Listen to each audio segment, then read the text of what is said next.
But again, I'm creating this because I envision specific use cases for myself. Whether or not it's useful to other people, who knows? But I think making it for something for me first is good.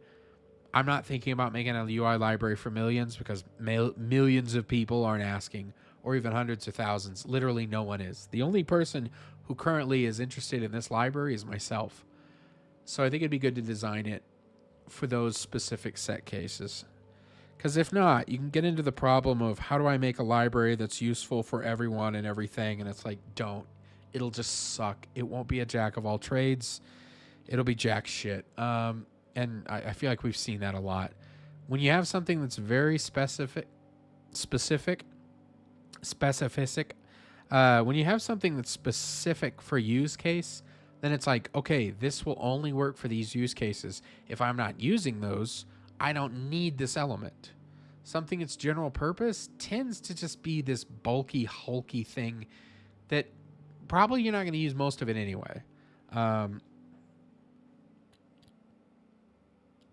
if I could make a comparison, Visual Studio is a general purpose IDE. It kind of does everything, but to that extent, it's bulky and large. And I can't remember who said this, but someone once said they're like 80% of the things you're never going to use. Visual Studio Code is the complete opposite philosophy. They're like, here is an IDE, here's a text editor, but you can add extensions for working with specific file formats and specific languages and like syntax and all this stuff. So it's like you can add the features you want to add only if you want them. Visual Studio is like, here's everything.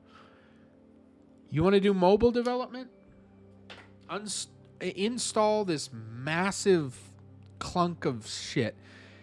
Visual Studio Code is here's some plugins. You know, they're called extensions, but like I like that approach better. It's a lot cleaner. There's a lot less because you only have what you need, and I don't know. It's just, in my opinion, it's a better design approach than the. It feels like an old fashioned or just an outdated mindset of like, let's have a thing that's going to do everything. That's not a great idea because realistically, it just won't. Right?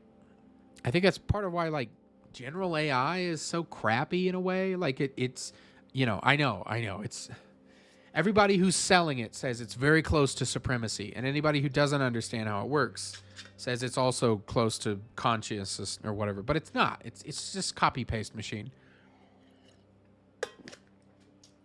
Specialized AI, if they're trained with specific data in a controlled environment, and they're either going to look for specific patterns or they're going to regurgitate specific patterns to filter specific parameters. Like that, I've seen it's useful, but again, that's because it's just this thing that just goes through iterations really quickly. And that's how it's useful. Generalized AI is like, I'm going to do everything. Okay, well then that means you're not going to do anything well. Like imagine somebody was just like, "Hey, I'm new to everything and I don't really know what I'm doing, and I can produce below average output of like art or writing or anything. I can just do whatever." It's like, yeah, maybe, but like you're not going to be as good as the person who does a specific task and that's all they do.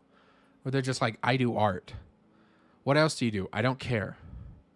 I just do, and then, like I do pixel art and specifically for these formats, and I do animations, and I have like here's my portfolio, because then you have not only do you know what you're in for, but you also have a unique human expression.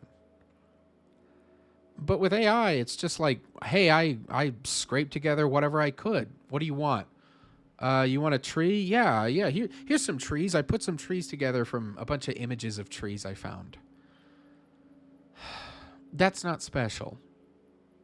That's just plagiarism. So It's just this mutant thing. It's just, ugh. And yeah, when it's like, especially if some AI is going to do everything, like, no, it's not close to supremacy. It's not, it's about to take over. Y'all, for years, people who've been saying, like, oh yeah, AI, it's alive. We're about to lose control. We're not going to lose control of shit, because it can't do anything other than what it's asked to do. And even then, it typically does it below average. So, no, it won't lose control. The only control that's getting lost is people just replacing valuable humans with this below average slot machine that takes, millions or billions of however much data to train to be that bad. Again, yeah, it like a person can train all on their own. They can learn and express and grow. Like, how many faces do you see as a baby before you recognize a human face? Like, you see a new one and you're like, that's a person. I know, because I've seen people. Like, honestly, as a baby, not much. Like a couple dozen maybe. And an AI, for it to recognize a person, how many images of people does it need to go through? Millions? Billions? And how much energy does it use to operate? It's like, you realize our brain does this. This is like the most basic thing that our brain can do. And our brains do a lot more. AI is not going anywhere. The only people who say that tend to be people who are trying to make a lot of money off of it.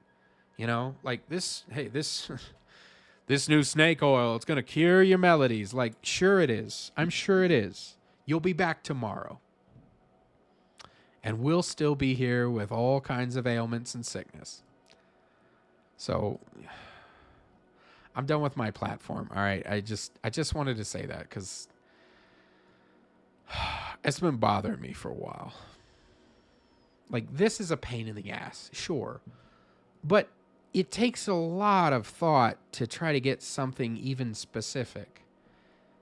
If I had something like, a general use case, again, it would probably kind of be functional, but also kind of suck. Or at least be below average. And regardless, with this, I am learning. I'm learning about UI. I am learning about interactions. I'm learning about not just what I'm making, but like the tools I'm making it in. I am growing as a person. If I asked AI to do it, not only is that a paid service which someone else controls, so you get what they want you to get, I'm not even growing. Like, I know these things are hard. They are hard. But if you don't ever try, you don't actually grow. So you're just dependent upon whatever AI does. And then whenever, they crank up the price, which they eventually will, because a lot of them are losing money, because this whole venture capital, we'll just focus on growth for a long time. And then once everyone becomes dependent on us, they'll flip the switch. Suddenly AI will be super expensive. And guess what? You'll be dependent on it, and you won't know what the hell you're doing, and you won't be able to wean off of it. It's like a drug. It's like a thing that you're told you need, but it's just slop. It's really just slop. And you can grow, but this is like farming. It's a lot of effort, and it feels like it takes a lot before you get to see some tangible results. But you would rather have homegrown vegetables or just anywhere grown vegetables than goop from the goop machine, slop from the slop factory, okay? You don't want some tasteless, amalgamated crap. But even worse is that you depend on it for years, and then guess what? Oh, now the slop's 10 times as expensive. It's worse in quality. It hasn't gotten any better. And also they figured, hey, if you're buying it, and why don't we just put less energy, put less effort? I'm sure AI will be able to do amazing things. But note, if someone's selling it as a service and there's real hardware and real resources and real efforts behind it, then at the end of the day, you're going to keep buying and buying and buying. And like everything else, the people selling it are going to go, hey, why don't I make it a little less, a little less good? Price is still the same. The price will go up, but the quality will go down. And what are you going to do? You're going to keep buying it. Learn how to farm.